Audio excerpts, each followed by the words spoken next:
dagaalkii u dambeeyay ee Hindiya iyo Pakistan wuxuu ahaa mid si weyn u muujiyay kaalinta Shiinaha ee taageerada Pakistan.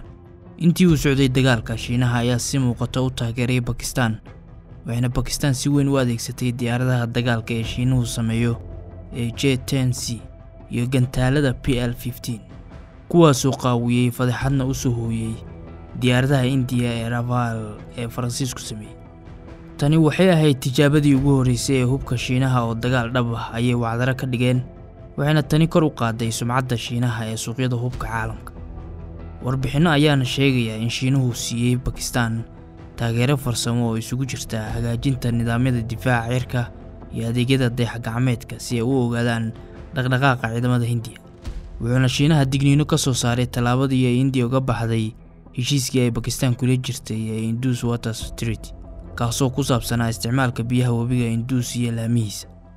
webiga Brahmaputra oo sidoo kalena loo yaqaan Yarlung waa mid muhiim ah oo Shiinaha ka soo bilaabma isla markaana India mara.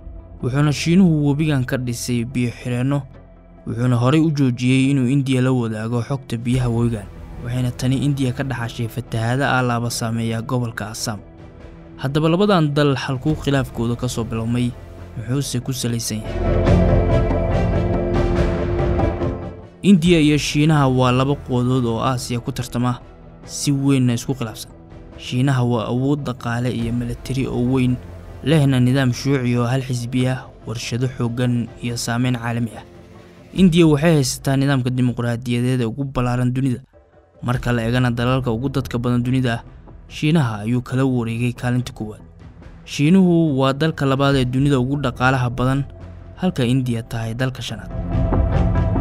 Shiinuhu wuxuu ku fadhiyaa dhul gaaraya ku dhawaad 9.6 milyan oo kiiloomitir isku wareeg, waana dalka saddexaad ee ugu weyn dunida kadib Ruushka iyo Kanada.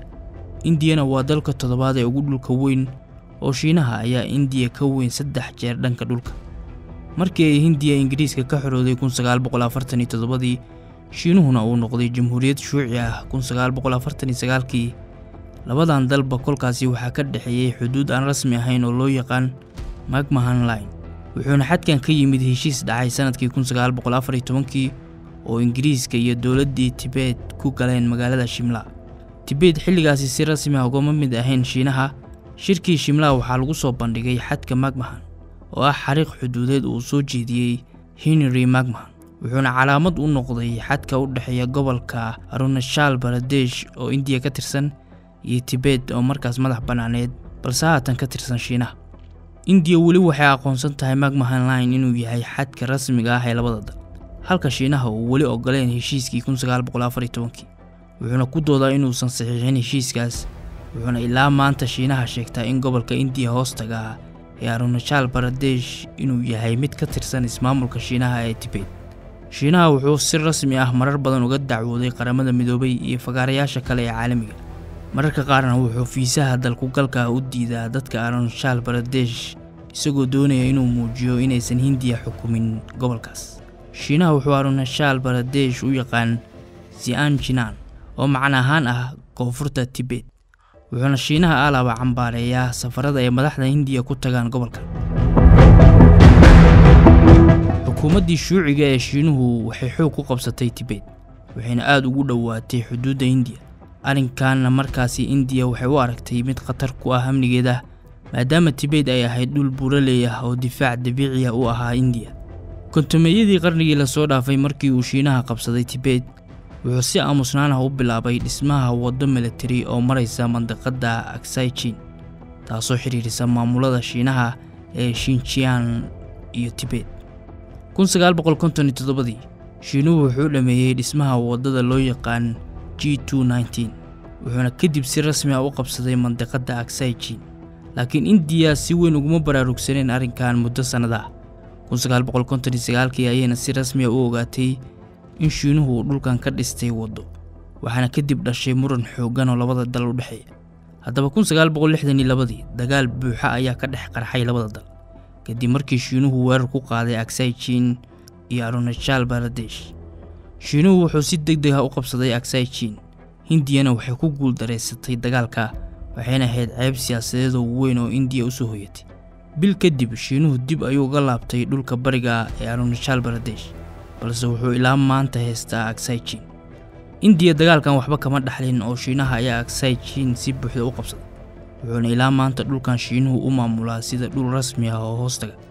dhanka kalena Shiinaha wuxuu ku doodaa in uu dhulkan leeyahay isla markaana uu muhiim u yahay maadaama uu isku xiro gobolada Tibet iyo Xinjiang. dhulka kale ee labada dal ku muransan yihiin ee Arunachal Pradesh waxaa hadda maamusha Hindiya, laakiin Shiinuhu wuxuu dhulkan ku tilmaamaa mid ka maqan oo ka tirsan dhulka Shiinaha gaar ahaan Tibet. xiisado kale ayaa jira oo dhacay kadib dagaalkii 1962 muddo dheer oo uu khilaaf xooggan ka dhex aloosnaan labadan dal wuxuu isku bedelay dagaal kaasoo dhacay 1967. dagaalkan wuxuu ka dhacay xuduudda u dhaxaysa India iyo Shiinaha ee dhanka buraleyda Himalaya, gaar ahaan aagga Natula iyo Chola. markaan ciidamada India ayaa isku dayeen inay xadeeyaan xuduudka buraleyda ee Natula, wuxuuna tani Shiinuhu u arkay inay tahay weerar ka dhan ah difaaciisa. markii ay ciidanka India bilaabeen dhismaha xadka, ciidamada Shiinaha ayaa rasaas ku furay ciidamada India kadibna waxaa bilowday dagaal fool ah oo xooggan. dagaalkan wuxuu ahaa mid ka duwan kii 1962. India waxay ahayd mid si buuxda u diyaarsan isla markaana leh ciidan tababaran kuna hubaysan hub culus. waxaana la rumaysan yahay in dagaalkan ay India ku gacan saraysay, wuxuuna Shiinaha dib uga guuray Chola iyo aagga Natula. dagaalkan waxaa lagu tilmaamaa midkii la hilmaamay maxaa yeelay warbaahinta caalamka si weyn uma aysan tabin, laakiin gudaha India wuxuu ka ahaa mid muhiim ah oo India ku muujinaysay in mar dambe aysan Shiinaha ka ogolaanin inuu dhul kale ka qaado. muddo kadib gaar ahaan 1987 waxaa dhacay muran military oo labadan dal cagta isugu saareen. inkastoo uusan dagaal buuxa dhicin, haddana waxay ahayd xiisadii ugu kulleed kadib dagaalkii foolka ee labadan dal dhex maray. muranka military wuxuu ka dhacay gobolka India xukunto Shiinuhuna sheegto ee Arunachal Pradesh, gaar ahaan aagga Samdurangchu. wuxuu muranku yimid kadib markii uu Shiinuhu bilaabay inuu si qarsoodi ah ciidamo ugu daabulo aaggan sanadkii 1986, isagoo sheeganaya in dhulkan uu yahay qayb ka mid ah Shiinaha. warbaahinta India waxay arrinkan u bixisay The Second Indian-China War, laakiin ugu dambeyn dagaalkan waxaa baajiyay dadaalo diblomaasiyadeed oo la sameeyay. muddo ka badan 30 sano kadib, labadan dal haddana waxaa ka dhex bilowday khilaaf xooggan oo dhanka muranka dhuleed ah. iska hor imaad military oo loo yaqaan dooxada Galwan ayaana sanadkii 2020 dhex maray. wuxuu ka dhacay dooxada Galwan ee ku taala gobolka Ladakh ee waqooyiga India, gaar ahaan meel u dhow xadka la isku hayo. wuxuu ahaa iska hor imaad military oo dhimasho badan dhaliyay, wuxuuna ka dhacay aag aad u qabow oo buraley ah isla markaana istiraatiiji ahaan muhiim u ah labada dhinac. bilihii ka horeeyay ee Abriil iyo May ee 2020 waxaa jiray dhaqdhaqaaq ciidan oo aad u weyn oo labada dhinac ay wadeen. kadibna India iyo Shiinaha waxay ku heshiiyeen in ciidamada laga qaado aagga Galwan, laakiin taasi oo jirta ayay ciidanka India oo isleh waa ay gureen ciidanka Shiinaha ayay waxay la kulmeen ciidamo Shiineys ah oo wali ku sugan aagga lagu heshiiyay in ciidamada laga qaado. markii ay labada ciidan iska hor imaadeenna waxaa dhex maray dagaal gacan ka hadal ah oo aan la adeegsan wax rasaas ah, waxayna isku adeegsadeen biro, dhagaxaan iyo ulo. waxaa India dagaalkan gacan ka hadalka uga dhintay ilaa 20 askari oo qaarkood qabowgu dilay, halka Shiinahana uu sheegtay ilaa 4 askari. murankan kadib xiriirka labada dal aad ayuu xumaaday, waxayna India xayiraad saartay boqolaal barnaamijyo iyo shirkado Shiineys ah sida TikTok. labada ciidanna waxay sii kordhiyeen joogitaankooda xadka, waxayna dhisteen saldhigyo military oo joogto ah. ilaa maanta xiisadu wali waa mid taagan, inkastoo labada dhinac kulmo badan oo diblomaasiyadeed yeesheen qaadeenna tallaabooyin lagu yareynayo xiisada, sida dib u bilaabista duulimaadyada tooska ah. khilaafka u dhaxeeya India iyo Shiinaha waa mid wali adag oo isugu jira murano dhuleed, tartan istiraatiiji ah iyo loolan dhaqaale. India waxay hadda u aragtaa Shiinaha inuu yahay cadowgeeda ugu weyn ee istiraatiijiga ah, halka Pakistan ay u aragto khatar amni sida ay sheegtay hay'adda sirdoonka difaaca Mareykanka ee DIA. xiriirka u dhaxeeya India iyo Shiinaha wuxuu saameyn weyn ku leeyahay gobolka iyo nidaamka caalamiga, waana laba dal oo quwadooda dhaqaale iyo military ay kordhayso. inkastoo India ay dhawaan la kulantay dhaawac weyn oo gaaray sumcadeeda dhanka difaaca hawada.